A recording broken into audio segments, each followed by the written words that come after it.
Hello बच्चों, welcome to our channel शिक्षा दीक्षा Hindi classes.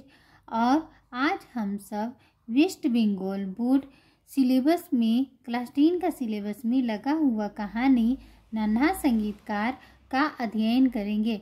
इस कहानी को मैंने पहले का 2 भाग में पढ़ा चुकी हूँ और आज हम सब इस कहानी का आगे का भाग पढ़ेंगे। तो चलिए इस कहानी का पढ़ते हैं। रात उजली और निर्मल थी।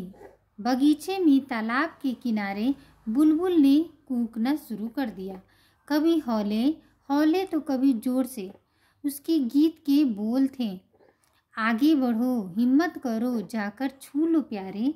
मतलब जैंको जो है खिड़की से वायलिन को देख रहा है और वहाँ पे बाहर में जो बगीचा है, बगीचा के तालाब के किनारे बुलबुल है, वो सब उसे बोल रहे हैं, जाओ जैंको, उसे छू लो, आगे बढ़ो ना। एक ईमानदार काला कौआ बालक के सिर पर मंडराने लगा और काँव काँव कर कर बोला, नहीं जैंको नहीं। कौवा उड़ गया। बुलबुल अभी भी गा रही थी। लताएं दुगने वेग से फुसफुसाने लगी, जाओ वहाँ कोई नहीं है। एक कौवा था जो बालक के सिर पर मंडरा कर बोला कि नहीं जैंको, नहीं जाना है, लेकिन वो कहकर उड़ गया। लेकिन बुलबुल वहाँ पे अभी भी गा रही थी। हाँ, और जो लताएं थी वो उसे वेग से कह रही थी कि जाओ जैंको, वहाँ पे कोई नहीं है। वायलिन अब भी चंद्रमा की रोशनी के घेरे में टंगा हुआ था। अब वह घनी लताओं के पीछे से उठ खड़ा हुआ। दहलीज पर उस नाजुक बालक की धौंकनी की तरह चल रही सांसों को साफ सुना जा सकता था। क्षण भर बाद ही सफ़ेद झबला ओझल हो चुका था। केवल एक नन्हा पैर सीढ़ियों पर दिख रहा था। दोस्त कवि ने एक बार फिर व्यर्थ में चक्कर काटकर आगाह किया, नहीं नहीं। जो कौवा था वो उसे बार बार बोल रहे, नहीं जैंको नहीं। पर जैंको भीतर घुस चुका था। जैंको था भीतर चला जा चुका था। तालाब में मेढक अचानक टरटराने लगे, मानो किसी ने उन्हें डरा दिया हो। फिर अचानक शांत हो गए।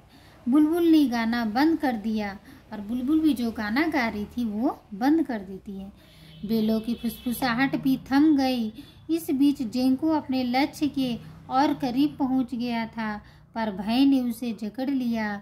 घर के भीतर लताओं की छाया पड़ रही थी। झुरमुट में वह एक जंगली जीव की भांति दिख रहा था। वह तेज चल रहा था, पर सांस धीमे धीमे चल रही थी। मतलब वह पूरा डरा हुआ था ना, डर रहा था वो। पूर्व से पश्चिम की ओर गर्मियों की कपकपाती लपकाती बिजली से पूरा कमरा क्षण भर के लिए रोशन हो उठा। उसी एक पल में दोनों हाथों और पैरों पर झुका बेचारा जैंको कांपता दिखाई दिया। वायलिन के पास सिर को आगे की ओर फैलाकर वह पालथी मारकर बैठा था। फिर बिजली कड़कनी बंद हो गई। चंद्रमा को बादलों ने ढक लिया। चारों ओर निस्तब्धता पसर गई। मतलब एकदम सन्नाटा छा गया चारों ओर ना। एक विराम के बाद अंधेरे में हल्के क्रंदन सी आवाज आई, मानो किसी ने अनजाने में तारों को छेड़ दिया है। उसी वक्त कमरे के कोने से कर्कश मगर उनिंदी आवाज फूट पड़ी, कौन है वहाँ? ना कोई बोलता है उसे, कौन है वहाँ? दीवार से माचिस की तीली रगड़ने की आवाज़ सुनाई दी। एकाएक रोशनी की लहर फूट पड़ी और फिर हाय राम, गालियों घूंसों मुक्कों की बरसात होने लगी। बच्चा रोने लगा, बिलखने लगा, याचना करने लगा ईश्वर के वास्ते। जो जैंको था वो पूरा याचना भीख मांगने लगा, मुझे छोड़ दो ना। लेकिन जो वो वहाँ पे जो आदमी था वो उसे लातों घूंसों से मारे जा रहा था। कुत्ते का भौंकना, रोशनी लेकर लोगों की भाग दौड़ शुरू हो गई। पूरे घर में खलबली मच गई। मतलब उस घर में जहाँ वो जैंको गया था, पूरे घर में खलबली मच गई। 2 दिन बाद अभागा जैंको मजिस्ट्रेट के सामने था। अब 2 दिन बाद का पता चलता है कि जैंको जो है कहाँ गए, मजिस्ट्रेट के सामने खड़ा है। क्या चोरी के जुर्म में इस पर मुकदमा चलाया जाए? बेशक। न्यायाधीश और मकान मालिक ने कटघरे में खड़े अपराधी को देखा। मुंह में उंगली डाले, फटी भयभीत आंखें, बेहद दुर्बल, छोटा, गंदा, चोटों से भरा वह बालक चुपचाप खड़ा था। छोटा सा वो तो जैंको दुर्बल था ना। उसकी आंखें डर के मारी छोटी हो गई थी ना, और वो मार खाया हुआ था, 2 दिन से उसे मारा गया था, चोट से भरा हुआ था। वो चुपचाप भयभीत सा वो जिंकू खड़ा था, इस बात से पूरी तरह अनजान क्यों और कैसे उसे यहाँ लाया गया है। वो तो छोटा था, बच्चा था ना, 10-12 साल का। उसे वो भी ये भी नहीं पता था उसे क्यों यहाँ लाया गया है और वे लोग उसके साथ क्या करने वाले हैं। न्यायाधीश सोच में पड़ गया कि इस कदर दुर्बल महज 10 वर्ष के इस अभागे को क्या दंड दिया जाए ना। अब न्यायाधीश भी सोच रहा है कि इस छोटे से बच्चे को क्या दंड हम दें, जो अपने पैरों पर ढंग से खड़ा भी नहीं हो पा रहा है। इतना दुर्बल था वो तो अच्छे से खाना पीना भी नहीं खाता था ना, और उसकी माँ काम में ही व्यस्त रहती थी। तो वो जो दुर्बल था और वो 2 दिन से मार भी खा चुका था और वो खड़ा भी नहीं हो पा रहा था। क्या इसे कैद खाने भेजा जा सकता है? यूं भी बच्चों के साथ इतना बेरहम नहीं हुआ जा सकता।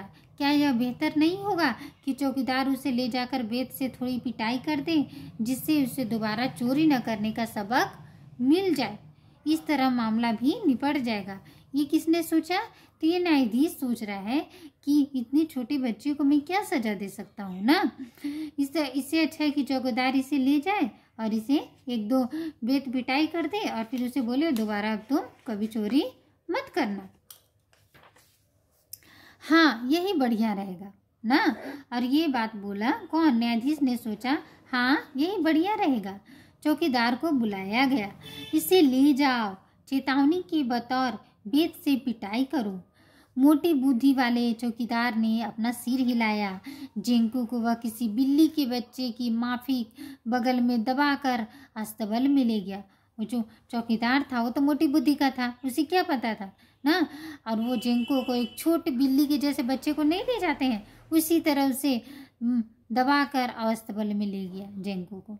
या तो उस बालक को कुछ भी समझ में नहीं आ रहा था अथवा वह इस कदर भयभीत था कि उसने मुंह नहीं खोला। बेचारा इतना डरा हुआ था, कह सकते हैं कि उसने मुंह भी नहीं खोला। भयभीत नन्हे परिंदे की भांति चारों ओर देखने लगा। उसे तब जाकर एहसास हुआ जब चौकीदार ने पकड़कर फर्श पर लिटा दिया और हाथ से पकड़कर बेत से पीटने लगा। इतना मासूम बच्चे को चौकीदार ने उसे फर्श पर क्या किया, उसे लिटा दिया और लिटाकर और उसे हाथ से पकड़कर बेत से मारने लगा। बेचारा जिंकू चीख पड़ा, माँ। हर बार के साथ उसकी आवाज़ क्षीण और कमज़ोर होती जाती थी। कुछ देर बाद वह चुप हो गया, फिर उसने माँ को पुकारना बंद कर दिया। बेचारा माँ को पुकारा और जब वो मार खाता उसकी आवाज़ क्षीण हो रही थी, कमज़ोर हो रही थी और कुछ देर बाद वह चुप हो गया। अब उसने माँ को भी पुकारना बंद कर दिया। बेचारा टूटा हुआ वायलिन। क्रूर चौकीदार ने, जो चौकीदार था वो बहुत क्रूर था, बहुत निर्दयी था, बड़ी बेरहमी से बालक को पीटा था। यूं भी अभागे नन्हे जिंकू हमेशा से ही दुबला पतला कमज़ोर था, बड़ी मुश्किल से सांस ले पाता था। आखिर उसकी माँ आई और बच्चे को अपने साथ ले गई, पर उसे गोद में उठाकर ले जाना पड़ा। जिंकू इतना मार खाया बेचारा कि वह बैठ भी नहीं पा रहा था, उठ भी नहीं पा रहा था, चल भी नहीं पा रहा था और उसकी माँ उसे गोद में उठाकर ले गई। अगले रोज जिंकू उठ नहीं सका। तीसरी रोज उसने आखिरी सांस ली। बेचारा जिंकू तीसरी रोज उसने क्या किया, आखिरी सांस लिया। घोड़े की जीन के कपड़े से ढके बिस्तर पर वह हमेशा के नींद में सो गया। जब वह इस मृत्यु के आगोश में था तो खिड़की के पास चेरी के वृक्ष की किरणें भीतर झांकने लगी और बालक के लच्छेदार बाल और रसकहीन सूखे चेहरे के चारों ओर तारों की ज्योति का एक पुंज दमकाने लगा। मानो किरणों ने इस नन्हे से बालक की आत्मा को स्वर्ग में ले जाने का मार्ग बना दिया था। ऐसे बदनसीब बालक को कम से कम मृत्यु की इस घड़ी में सूरज की रोशनी से भरा एक उज्जवल और चौड़ा मार्ग नसीब हुआ था, वरना जीवन भर उसे कटीले रास्ते पर ही चलना पड़ा था। उसकी बेजान छाती अभी भी हल्के हिल रही थी। बालक अभी भी बाहरी दुनिया के आवाज़ों से प्रति सचेत था, जो खिड़की की मार्फत भीतर जा रही थी। शाम का वक्त था। खेतिहर बालाएं काम से लौट रही थी और गाते हुए जा रही थी। पास से ही नदी की कलकल सुनाई दे रही थी। जेंको ने आखिरी मर्तबा देहात के संगीत को सुना। जेंको बेचारा आखिरी मर्तबा देहात के संगीत को सुनता है। घोड़े की जिनके कपड़े पर उसके पास ही वह सारंगी भी रखी थी जो उसने काट के टुकड़े से बनाई थी। उसने काट के टुकड़े से छोटी सी सारंगी बनाई थी ना, और उसी को वह वहाँ रखा था। मरनासन का चेहरा अचानक चमक उठा और उसके सफ़ेद होठ फुसफुसाए। माँ, क्या बात है मेरे लाडले? माँ ने पूछा, लेकिन उसकी आवाज़ सिसकियों में दब गई ना। माँ जो है सिसकते भरते वो पूछती है, क्या हुआ मेरे लाडले? माँ, भगवान मुझे स्वर्ग में असली वायलिन देगा। वो पूछता है जेंको कि माँ, भगवान मुझे स्वर्ग में असली वायलिन देगा? हाँ मेरे बच्चे, इससे ज़्यादा कुछ नहीं बोल पाए। भीतर जज्बा आंसुओं का सैलाब फूट पड़ा था। वह केवल बुदबुदाई ना, और माँ इतनी ही बोली कि हाँ मेरे बच्चे, और कुछ नहीं वह ज़्यादा बोल पाई। आंसुओं से भरी थी वो। ओ जीसस, मेरे मेज पर सिर रखकर फूट फूट कर रोने लगी, विलाप करने लगी। सब खत्म हो चुका था। जब उसने सिर उठाया तो देखा कि नन्हे संगीतकार की आंखें खुली पर निश्चल थी। जब मुख पर शांति, गंभीरता और दृढ़ निश्चय झलक रहा था। सूरज डूब चुका था। नन्हे जेंको, ईश्वर तुम्हें शांति दे। नन्हे जेंको, ईश्वर तुम्हें शांति दे। अगले रोज बैरन और उसके परिवार वाले इटली से अपने बंगले में लौट आए। घर के दूसरे सदस्यों के साथ बेटी और उसका मंगेतर भी था। इटली वाकई कितना दिलकश देश है, वह युवक बोला। हाँ, वहाँ के लोग भी शानदार है, कलाकारों का देश है। वाकई उनकी कला को देखने और उसे प्रोत्साहित करने में कितना आनंद मिलता है। नव युवती ने जवाब दिया। जेंको की कब्र पर कितने ही कीड़े मकोड़े भिनभिना रहे थे।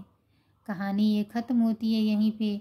नन्हे छोटे बालक जेंको को ऐसे ही ना उसकी कला को प्रोत्साहित नहीं किया जाता है, और बेचारा वह अपने छोटे से ही उम्र में ना, और वह जो है क्या होता है, मृत्यु को प्राप्त हो जाता है। तो इस तरह से कहानी, कितनी मार्मिक कहानी है। आपने देखा, आपने पढ़ा, सुना। अगर ये कहानी आपको अच्छी लगी हो तो प्लीज़ मेरे चैनल को लाइक, शेयर, सब्सक्राइब अवश्य करें। थैंक यू बच्चों।